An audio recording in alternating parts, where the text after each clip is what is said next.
Bonjour, voici Katia Keller. Nous sommes à Kamakura, Japon. Et ici, c'est les bambous. C'est vraiment musical parce que si on tape un peu, tu peux approcher.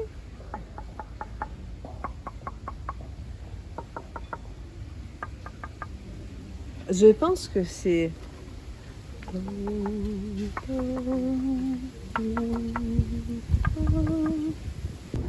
Et bon, en fait, moi j'entends tantim, tantim, la bémol, do, si bémol, mi bémol.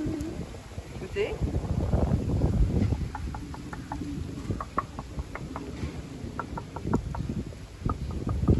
Do, ti, do, la, do, si, mi.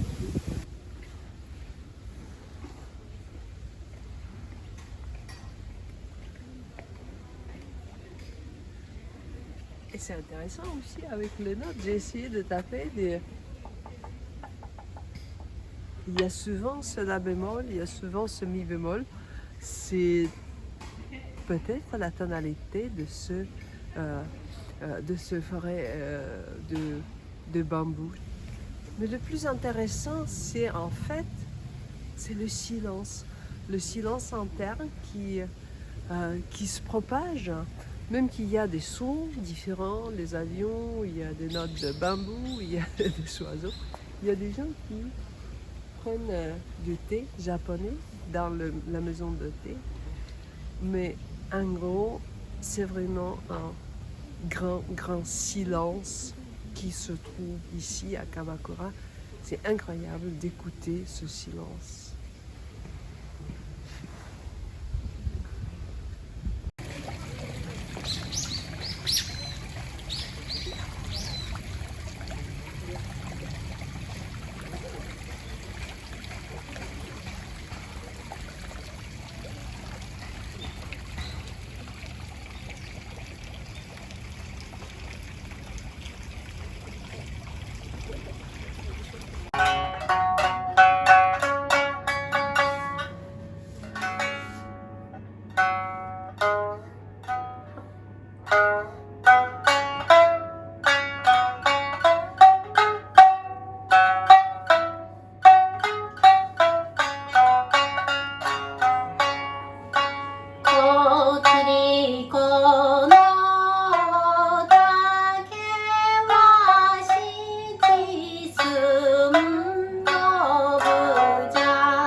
Bonjour, voici Katia Keller et aujourd'hui on est sur la scène du théâtre traditionnel japonais Kabuki, ou bien comme on dit Kabukiza.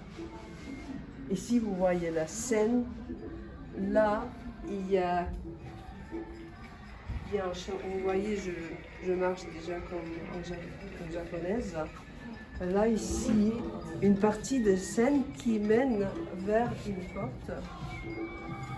De ce porte viennent des acteurs, certains acteurs, les autres viennent de l'autre côté. Il y a donc des accessoires différents. Ici, c'est le point des effets.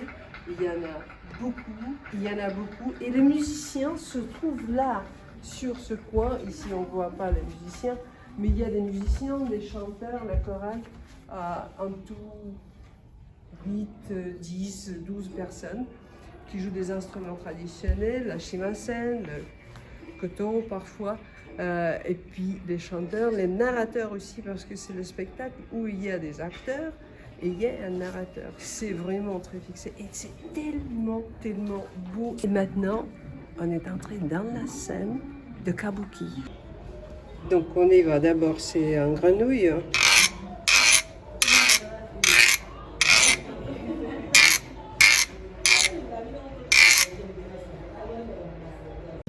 La pluie.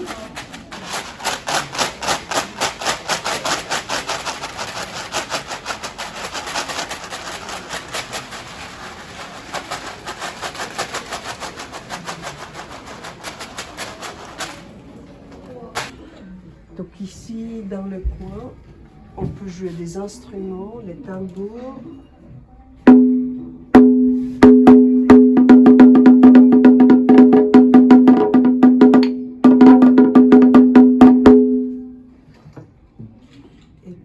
Quelques cloches. Tout est bien compliqué à Kabuki, très traditionnel, très complexe dans la technique. Voilà, un petit marteau.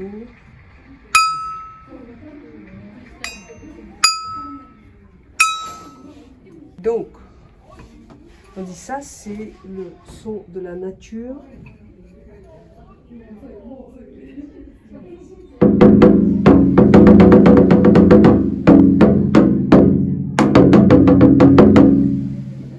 Et il y a d'autres bâtons aussi. Le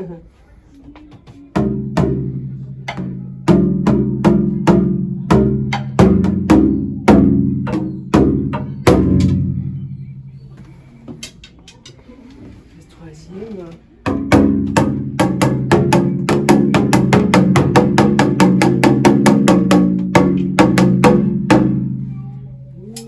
C'est beau ça. Et puis ça, c'est le son pour le temps, ou bien c'est une bataille à distance.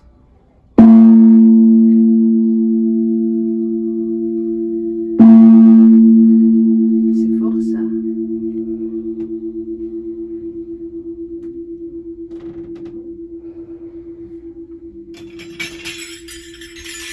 Ça donc quand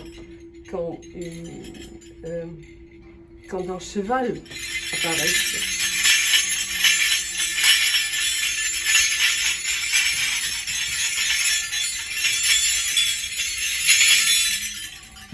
Il y a encore un petit tambour pour les batailles.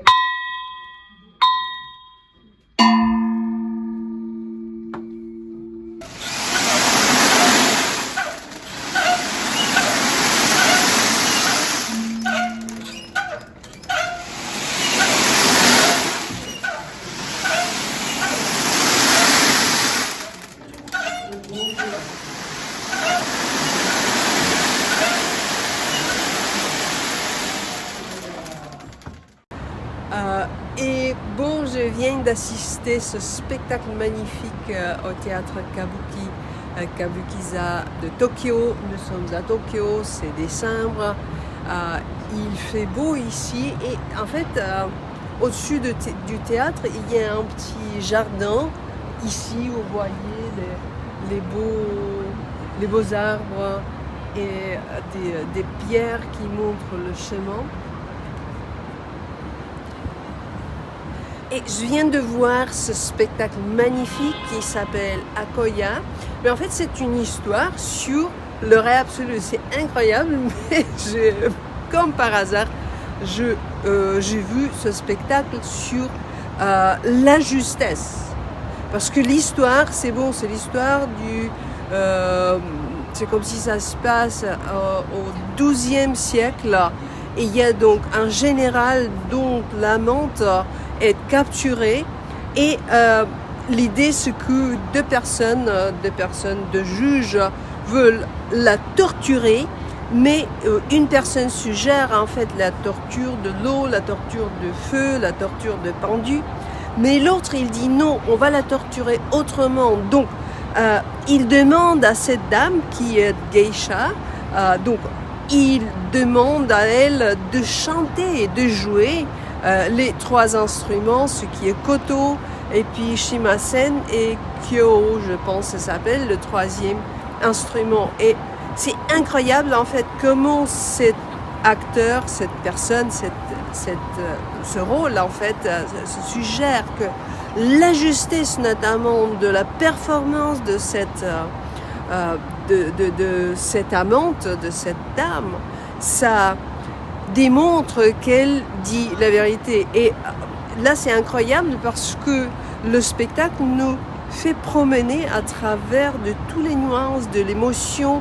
C'est une femme amoureuse, donc vous imaginez, elle doit chanter, elle doit exprimer sa souffrance, elle doit exprimer son amour et ses émotions. Et c'est incroyable parce qu'elle est jugée, là, en pensant comment on est jugé quand on est sur scène. Hein. Vous imaginez que cette dame, Akaya, elle est jugée si elle dit la vérité ou pas, si elle sera vivante ou pas, si son amant sera vivant ou pas. Donc, c'est vraiment sur la justesse entre la performance de cette musique et la justesse du cœur, la justesse d'émotion, la justesse de ce ressenti et son sentiment pour une autre personne. Et à propos aussi pour soi-même. Donc, voilà, ça c'est l'idée japonaise de la justesse, c'est l'idée japonaise de l'amour, la justesse de l'amour. Si vous êtes à Tokyo, le kabuki setemasu. Venez, voyez Akoya, ça va vous parler comme musicien, mais de plus, c'est aussi une performance absolument fabuleuse. Donc, à plus.